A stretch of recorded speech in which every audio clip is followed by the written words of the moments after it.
Hey everybody, today is Monday, July 15th, where we are, early afternoon. I just want to share with you a really crazy experience. Crazy and frustrating, more frustrating than crazy. I've been also doing some work around the house. It's quite hot here. Anyway, um, let's see. I was visiting my father's house, moving some things, and I'm all alone there, and I get locked out of the house.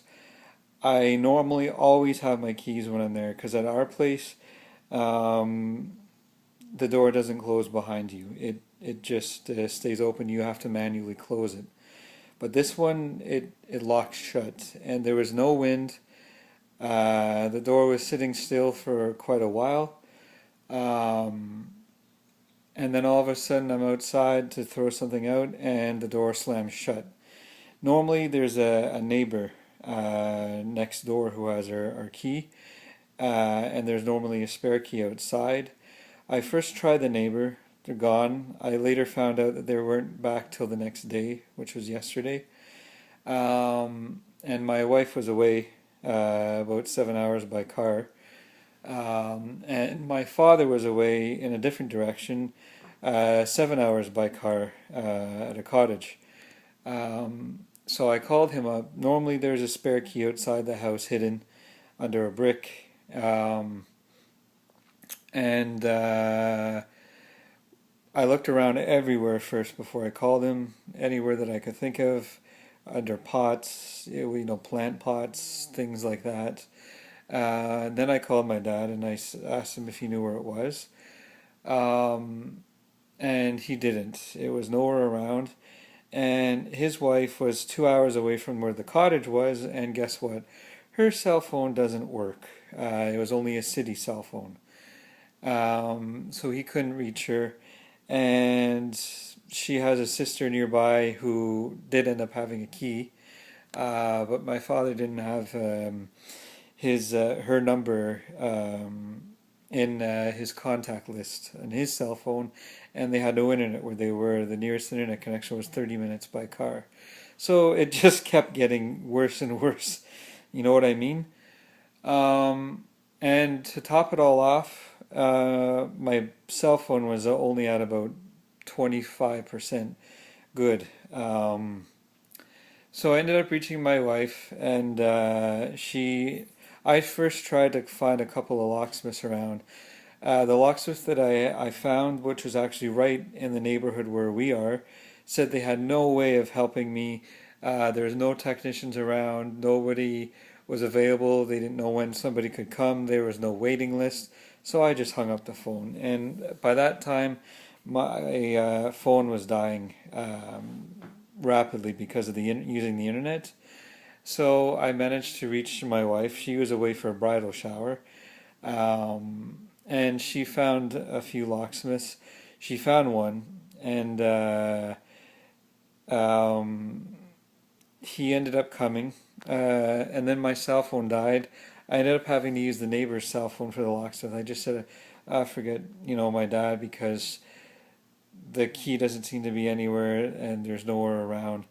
The other neighbor had the key to the neighbor who has our key. I couldn't find their key in there. I showed them my driver's license, with my old address and everything, so they could see I wasn't trying to steal anything. Um, so anyway, the locksmith came, and in the end, two things. It turns out there was a spare key outside. It was moved. My dad didn't know where, and he would have rather have blamed me, not looking for it properly. And he tried reaching me like 10 times, and I even texted him, and he acknowledged my cell phone by that time was at 10%. Um, and he tried reaching me to tell his wife finally came back and to tell us where the key was. But by that time, the locksmith was there. He came. The lock is a really old one in the front, and there's a newer one in the back. Neither lock could have been picked, which would have only cost $60 or $70. Instead, he had to drill through the lock, replace it, and charge. It came out to $310, if you could believe it. But this guy was really a nice guy. He just moved into the area. Um, he was working 24/7. He had to have his girlfriend drive around with him just to spend time with him. Uh, that day, which was Saturday, he had four cancellations. One, he gets paid by the hour. Two, if there's a cancellation, he doesn't get paid. His company doesn't pay him gas either, nor do they pay for a car. So that's pretty crappy. So he had four cancellations, and in the middle of the night, he told me a story about these young guys who got locked out of their car and spent all their money clubbing. He ended up doing the job, getting them out of it for $15. They were begging. He felt bad, you know. He couldn't leave them alone, dangling like that. And I'm like, that's a nice guy. He was a young guy in his 20s, just moved here from a bigger city because his industry had too much competition. Salaries were marked down, or there were no jobs in locksmith. That's why he moved to our area. So in the end, I felt really stupid. I felt dumb. I almost always have my keys with me. This is only the third time in 20 years this happened, but the other two times the neighbor was always there. And so three times in 20 years is pretty good. I've never locked myself out anywhere. Maybe once or twice in my car, but that was by accident. Somebody bumped the door. So one, keep your keys with you. Two, keep your cell phone charged. And three, there are probably people going to say I'm crazy. You just blew yourself $300 down the toilet. You're an idiot.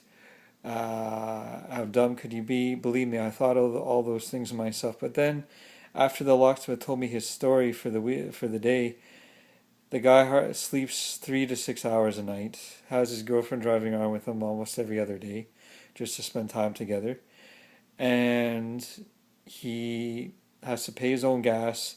Even if there's a cancellation, he doesn't get reimbursed for gas, or a half price mark or cancellation fee. Doesn't get any of that. So had I found the key before he came, I would have been the fifth cancellation, and that would have been another 30-minute drive of gas wasted. So both my wife and I looked at it like this. I was stuck in a bind, which was my fault.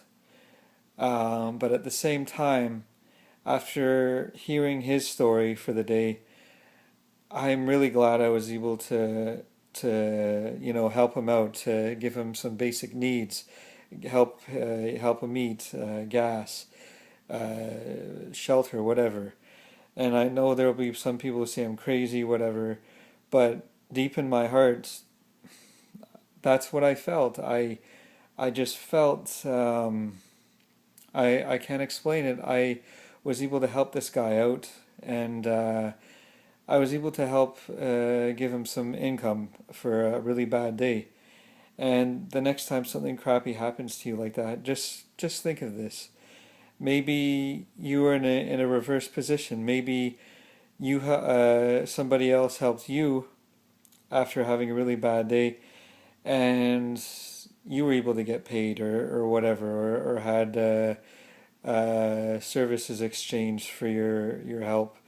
So the lesson I think here is to be vigilant and not forget your keys, and knowing what's around you.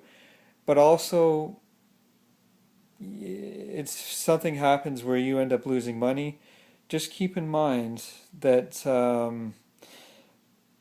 you might help somebody else out really desperately who needs the help. If you end up, that's why I quote losing the money, because you had to pay for example, me, I had to pay $310 to get in the house.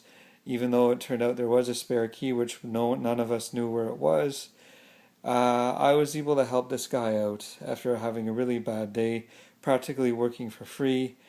And the locksmith told me in the long run, what he wants to do, maybe in another 6 months or so, or something like that, is open up his own business, set his own hours, have people working for him, so he doesn't have to put up with this anymore. And that's what he's working on now. And yeah, it was his choice to come here and so on and work like that, but life happens, people need to eat, people need to live, and I just feel really glad that I was able to help him. So maybe you've had a similar story, something like this, where you've ended up having to pay money, or maybe you've ended up been on the receiving end. You were able to help somebody else out after you had a really hard time. Somebody else that was able to help you out. So just keep that in mind before you get really hard on yourself. Because believe me, I said everything I could possibly think of to myself. You're a effing idiot. How dumb could I be? I should have been more careful. And what can I say? That just dragged me down even more. And it turns out I'm going to be coming into some money that more than the $300 that I wouldn't have had before this all happened. I'm going to be coming into a thousand or so dollars in the next month. So I'm not too worried. Money comes and goes. That's the cycle. But to keep your mindset positive will help keep that flow coming to you in a positive way. Anyway, gotta run. I'll be back soon.